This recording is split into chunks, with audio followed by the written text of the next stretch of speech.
Assalamualaikum warahmatullahi ta'ala wabarakatuh. Alhamdulillah wa syukurillah wa la hawla wa la quwata illa billah. Allahumma salli wa sallim wa barik ala Muhammad ibn Abdillah wa ala alihi wa ashabihi wa mawala. Amma ba'da. Kawan-kawan yang dirahmati Allah Subhanahu wa taala, kita lanjutkan perkuliahan kita.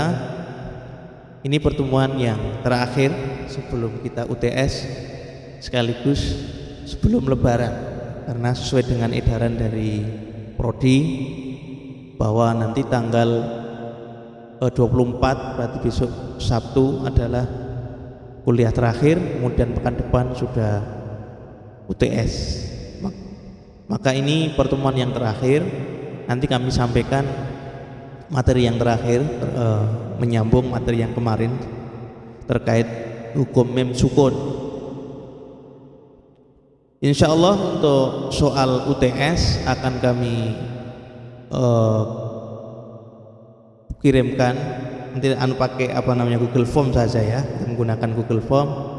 Linknya akan kita kirimkan ke kawan-kawan via WA Group.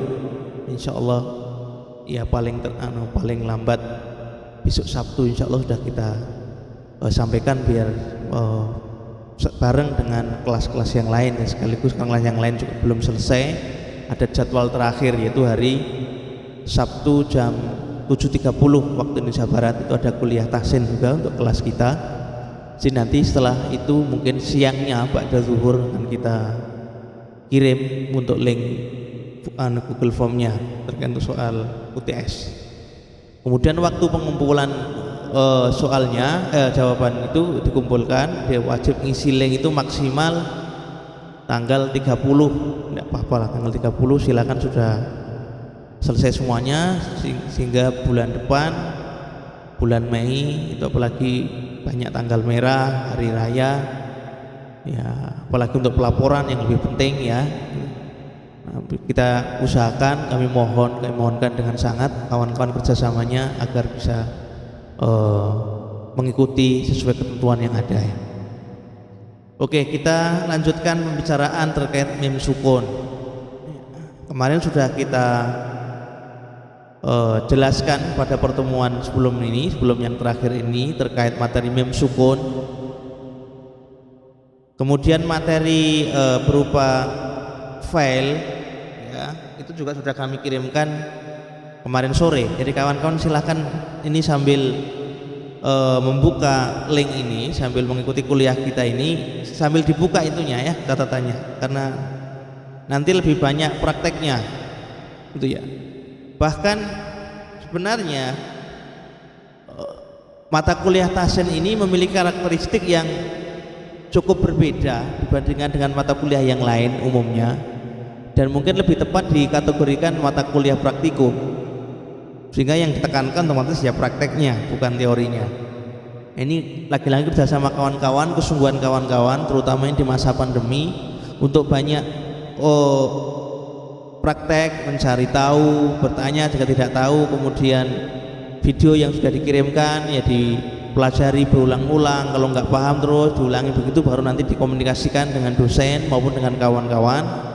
Kemudian tugas-tugas yang diberikan sesuai dengan ketentuan itu langsung action kawan-kawan. Apalagi sekarang namanya teknologi itu kan ya insya Allah secara umum mudah lah diakses ya, meskipun kita menyadari di beberapa tempat mungkin kendala sinyal dan sebagainya, tapi secara umum sarana untuk mendapatkan ilmu pengetahuan saat ini sangat mudah, bahkan sangat mudah via internet dan sebagainya. Oke, mem sukun. Mem sukun itu silakan dilihat juga di materi yang sudah kami berikan via WA Group.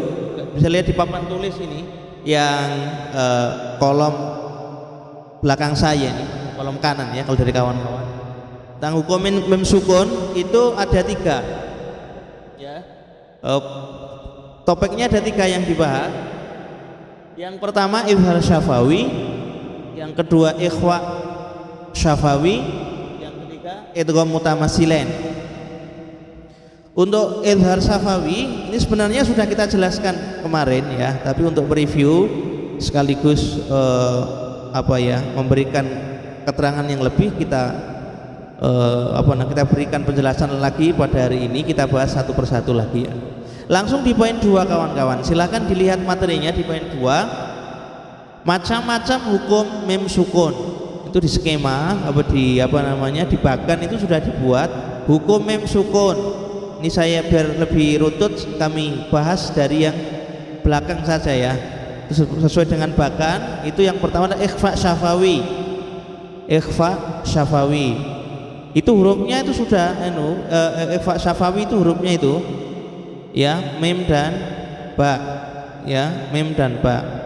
Artinya kalau ada mem sukun ya ketemu dengan ba, ya saya ulang, hurufnya ba saja ya, bukan mem, maaf. Ini yang ba ya. Jadi ikhfa syafawi artinya menyamarkan atau menyembunyikan huruf mem. Ya. Itu terjadi apabila mem mati atau mem sukun bertemu dengan huruf ba. Ada mem sukun bertemu dengan huruf ba, maka cara membacanya adalah samar-samar. Ini mirip ikhfa hakiki. Ikhfa hakiki adalah hukum ikhfa pada pembahasan hukum nun sukun. Artinya cara membacanya sama, yaitu disamarkan kemudian disertai dengan gunnah atau dengung. Jadi ikhfa syafawi ini implikasi hukumnya sama dengan hukum non sukun ya.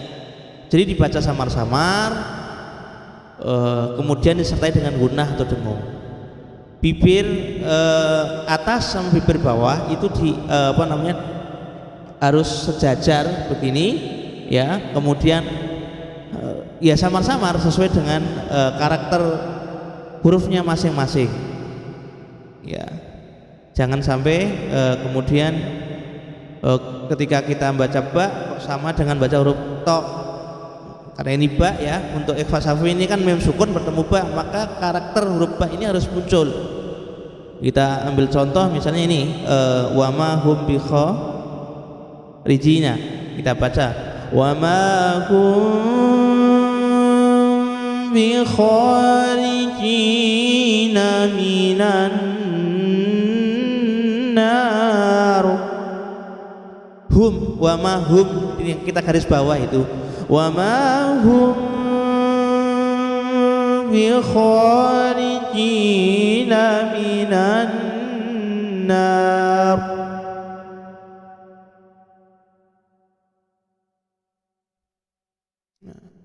Ini jadi itu ada mem sukun yang kita garis bawahi bertemu dengan huruf ba.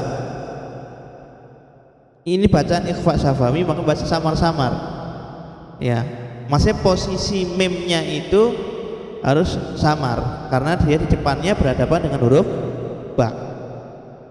Ini yang perlu dicatat ya untuk ikhfa syafawi. Implikasi hukumnya sama ketika ikhfa hakiki, cuman kalau ikhfa syafawi ini kan hanya satu hurufnya, hanya ba saja. Ketika ada mem sukun bertemu dengan ba, maka disebut ikhfa syafawi. Sedangkan kalau ikhfa hakiki kan hampir berapa huruf itu, 16 huruf ya. Itu sesuai dengan karakternya masing-masing. Kalau nun sukun bertemu dengan bertemu dengan ta, bertemu dengan fa, bertemu dengan qaf, kaf, semuanya kan berbeda-beda. Ada yang ausat, pertengahan dengungnya, kemudian ada yang tiwal, ada yang panjang, ada yang qasirah, ada yang pendek, ya tergantung dengan masing-masing. Itu sudah kita bahas di pertemuan sebelumnya untuk yang non sukun. Ini yang ikhfa syafawi ya, mem bertemu dengan huruf ba. Silakan sambil dibaca. Kalau kawan-kawan langsung mendengarkan video ini mesti akan kesulitan karena tidak tahuin bagannya bagaimana, contohnya gimana. Sambil melihat contoh-contoh yang sudah kita berikan. Nah, ini ada banyak contohnya lafadznya. Wa ma lahum bidzalika. Wa ma lahum bidzalik. Tarmihim bihijaratin min sijil. Ini kebetulan tarmihim bihijaratin min sijil itu ada dua hukum, mem sukun bertemu ba itu ikhfa syafawi, kemudian yang tarmihim bihijaratin ya min sijil itu hukum bacaan apa nun sukun bertemu dengan tarmihim bi hijaratin min sijil. Maksud saya min sijil, nun sukun bertemu dengan sin, tarmihim bi hijaratin min sijil. Min sijil, nun sukun bertemu dengan sin, ini yang ikhfa hakiki. Kemudian ini yang tarmihim bi hija, ini yang ikhfa syafawi. Jadi bacanya sekali lagi, tarmihim bi hijaratin min sijil. Jadi tergantung panjang pendeknya tadi dengungnya, kemudian komposisi hurufnya. Kalau yang ikhfa hakiki ya itu harus jelas ya, gitu. Itu yang ikhfa ya sudah jelas ya. Udah kita lanjutkan hukum yang kedua, idgham mutamathilain. Kalau itu mutamathilain itu apabila ada mim sukun bertemu dengan huruf mim, baik itu mimnya mim hidup, maksudnya baik itu kasroh, fathah maupun dhammah, maka bacaannya dimasukkan ya. Jadi huruf pertama masuk ke huruf kedua ya. Jadi menyuarakan mim rangkap atau ditasydidkan dan wajib. Nah ini wajib dibaca dengan dengung, mimnya dari satu. Taqikum, nah ini yang mohon maaf, ini yang bawah contohnya ya, saya baca, maaf. Alladzina hum, nah ini mithlahum ma'ahum, mithlahum ma'ahum ajrahum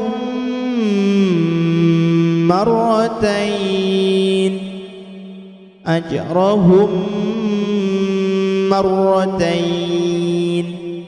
Nah ini mem sukun bertemu dengan mem yang dicetak merah itu ada tandanya, itu mem atau mem itu dibaca tasdid rangkap kemudian disertai dengan dengung ya, 2 rakaat ya, paling tidak standar 2 rakaat. Nah ini mem ketemu mem, kecuali kalau dalam ikhfa tadi hakiki itu kan memang banyak variasinya, tapi di sini mudah ya. Kalau ikhfa syafawi mem ketemu mem, mem ketemu ba. Kemudian yang idgham mutamathilan ini kalau ada mem sukun bertemu dengan mem itu disebut dengan idgham mutamathilan. Bacanya dengan dibaca rangkap, baca tasdid, kemudian disertai dengan dengung. Idgham mimi ini dikenal dengan 3 nama. Nanti kalau ada soal UTS ditanya kawan-kawan nanti berdebat ini yang mana yang benar, semuanya benar. Nama lain dari idgham mimi adalah idgham mutamathilain. Nama lain lagi adalah idgham syafawi atau idgham mimi, itu sama ya. 4 nama ini sama. Idgham mutamathilain, idgham mimi, idgham mithlain, idgham syafawi itu sama ya, itu sama. Saya satu yang dimaksud adalah ketika ada mim sukun bertemu dengan mim hidup ya, maka bacanya dibaca tasdid atau rangkap kemudian disertai dengan dengung. Kemudian yang izhar syafawi sedikit mengulas saja, kalau ada mim sukun bertemu dengan huruf hijaiyah selain ba dan mim, berarti gitu ya. Izhar syafawi itu yang sisanya ya. Izhar syafawi itu adalah ketika ada mim sukun bertemu dengan huruf hijaiyah selain mim dan ba, disebut dengan izhar syafawi. Bacanya jelas, tidak boleh ada dengung, tidak boleh ditahan, tidak boleh. Misalnya liyabluwakum ayyukum ahsanu. Nah, liyabluwakum hamzah nggak boleh kita tahan. Liyabluwakum ayyukum, meskipun indah ini salah, maaf nggak sah. Karena kita nggak sah ya, bukan salah ya. Ini jadi nanti ya kalau nggak sah berarti nggak benar begitu ya komplikasinya. Ini harus jelas. Tidak boleh juga pakai suara perut, nggak boleh, yang kita sampaikan. Itu juga tidak boleh pakai suara hidung.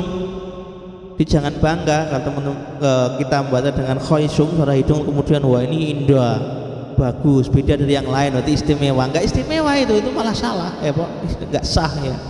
Kalau nggak sah ya berarti batal, tidak diterima begitu maksudnya. Ya emang ada sisi perbedaannya. Kalau tidak sah pasti tidak benar.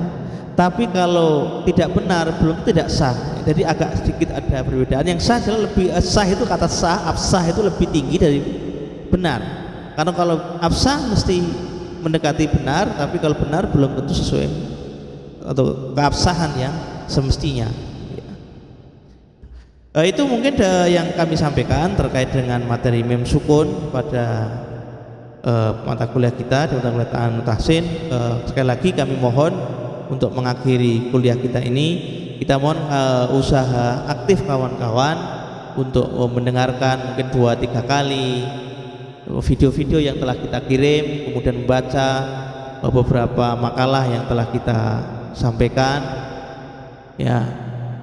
Kemudian kalau tidak paham segera mengkomunikasikan dengan dosen atau dengan kawan yang dikenal, yang dekat, via WA group bisa, Japri bisa. Kemudian yang lebih penting lagi adalah langsung dipraktekkan di bacaan Al-Quran, karena ilmu tanpa praktek tanpa diamalkan itu nanti berbeda lagi hukumnya ya. Jadi kita berdosa karena sudah memiliki ilmu kemudian tidak dipraktekkan. Dan secara akademis sudah sepakati untuk soal UAS kita atau evaluasi akhir penilaian kita di mata kuliah tahsin ini adalah menghafalkan 25 surat yang ada di juz 30. Daftarnya ada di buku pedoman masing-masing. Silahkan kalaupun mau urut ya alhamdulillah lebih mudah, tapi kalaupun belum bisa ya tidak apa-apa, sesurat mungkin yang pendek-pendek dulu, kemudian bersurat yang panjang. Yang jelas kita menyicil atau mengangsur itu akan lebih baik dibandingkan kalau kita langsung store banyak, karena selain nanti ya tidak maksimal, segalanya nanti akan ya nantinya lebih baik dipersiapkan lebih awal gitu. Demikian kurikulum kita pada kesempatan kali ini. Ada kelebihnya mohon dimaafkan. Wa akhiru da'wan alhamdulillahirabbil alamin. Assalamualaikum warahmatullahi wabarakatuh.